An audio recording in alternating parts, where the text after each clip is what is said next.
बताइए, एक साथ ले लीजिए आप। पूछिए।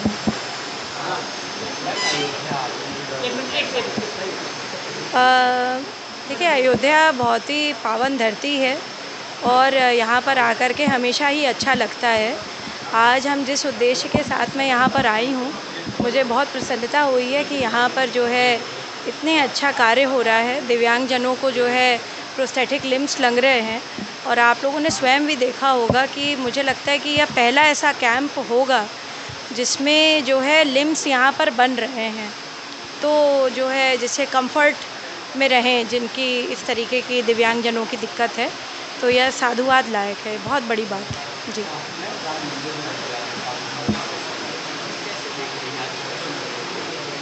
देखिए, मैं हमेशा से ये कहूँगी कि राम भारत का आदर्श है और राम जो है सबके मन में बसते हैं और 500 वर्षों से जो चला आ रहा था उसका अंत हमारे आदरणीय प्रधानमंत्री जी के कर कमलों से हुआ।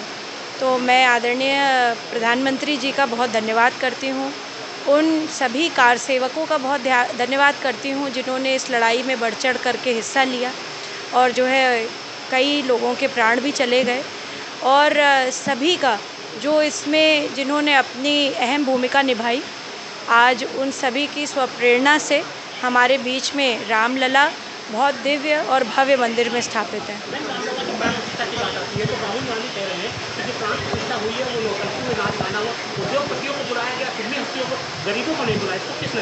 मैं समझती हूँ कि उन्होंने वो कार्यक्रम बहुत अच्छे से देखा नहीं। उसमें जो है अगर उद्योगपतियों को बुलाया गया तो उद्योगपति, पहले तो मैं पूछना चाहती हूँ क्या देश का हिस्सा नहीं है?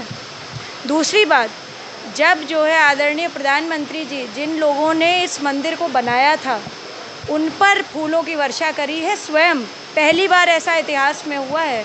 उनके घर में से तो 3-3 प्रधानमंत्री थे। कोई एक आदमी बता दीजिए जो सेवकों के कभी जिन्होंने पैर धुले हों, कभी उन पे फूलों की वर्षा करी हो। और जिस तरह से लोगों का स्वागत अभ्यागत हुआ उसमें क्या अयोध्या की जनता इन्वॉल्व नहीं थी? बिल्कुल इन्वॉल्व थी। पूरा एक जगह उनको दिया गया था। हाँ, व्यवस्था के कारण जो देखिए प्राइम मिनिस्टर का एक प्रोटोकॉल होता है।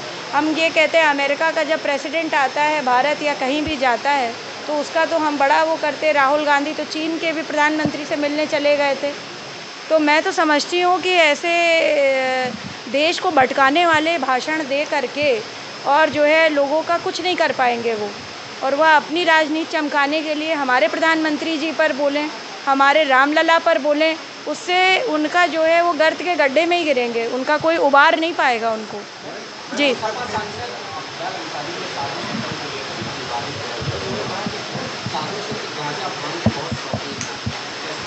मैं समझती हूँ कि वो उनकी अपनी सोच है और इस तरीके के गलत बयानबाजी करके वह अपनी राजनीति चमकाना चाहते हैं। इससे साधु समाज पे किसी पर वो नहीं फ़र्क पड़ेगा, क्योंकि कहते हैं ना कि जब जो है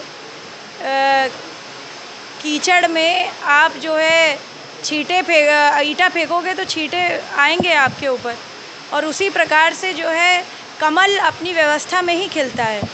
तो साधु उसी प्रकार का है। आप लाख भी उस पर जो है तंज कस लो, उस पर जो है इस तरीके की अभद्र टिप्पणी कर लो, मगर साधु का जो व्यवहार है वो साधुत्व है। तो वो तो उनके अपनी वाणी है, अपना विचार है उनका। हर व्यक्ति को लोकतंत्र में यहाँ पर बोलने की आज़ादी है, कुछ भी बोलते हैं। पर मैं समझती हूँ अपनी, अगर आप किसी पद पर हैं, आप गणमान्य सदन के सदस्य हैं, तो आपको एक जो है अच्छी तरीके से अपनी बात रखनी चाहिए और मर्यादित होकर के। राजनीति का मतलब ये नहीं है कि आप अमर्यादित भाषण दे करके, विपक्षियों पर टिप्पणी करके और जो है आपत्तिजनक टिप्पणी करके अपनी चीज़ें आप चमकाएं। आप अच्छे से व्यवहार अनुकूल बात करें और जो है इस तरीके की बात नहीं करनी चाहिए किसी के लिए।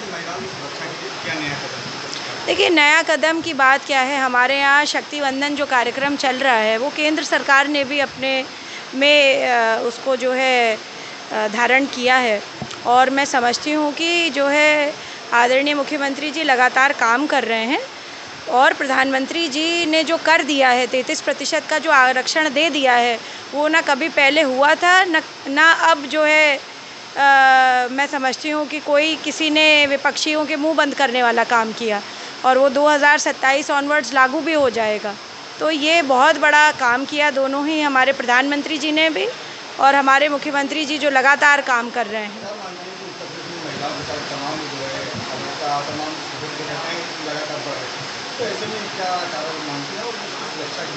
देखिए, समाज की नैतिक जिम्मेदारी है महिलाओं के प्रति।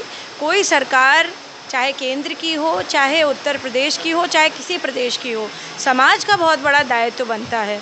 अब मैं महिला आयोग में हूँ, मैं समझती हूँ कि हमारे पास जितने केसेस आ रहे हैं वो आपसी झगड़ों के आ रहे हैं, डिवोर्स के आ रहे हैं, वो आपसी जो है घरेलू उत्पीड़न के आ रहे हैं। उसमें तो कोई सरकार नहीं साथ दे रही है ना, उसमें तो कोई जो है, तो घर से शुरू होती हैं ये सारी चीज़ें। हम अपना घर व्यवस्थित करें। और मैं सबको कहूँगी मीडिया के माध्यम से, आप लोग जो है लोकतंत्र का चौथा स्तंभ है, आप लोग ये बात ज़रूर जो है मेरे माध्यम से मैं कहना चाहती हूँ कि राम का अनुसरण करें, आधी चीज़ें तो ऐसी ठीक हो जाएंगी। जी, देखिए, जिन लोगों ने ऐसा किया उनकी सरकार तो चली गई, और जो है दूसरी बात है कि भगवान के प्रसाद में मिलावट करना ये बहुत गलत बात है। इसमें सही तरीके से जांच हो भी रही है, और जो दोषी पाए जाएं उनको कड़ी सज़ा मिली जाए, कड़ी सज़ा करी जाए। उपचुनाव देखने वाला होगा और हम सभी लोग उसके तरफ जो है मेहनत कर रहे हैं। मैं समझती हूँ कि प्रधानमंत्री जी का जो मूल मंत्र है सबका साथ सबका विकास, उस पे जो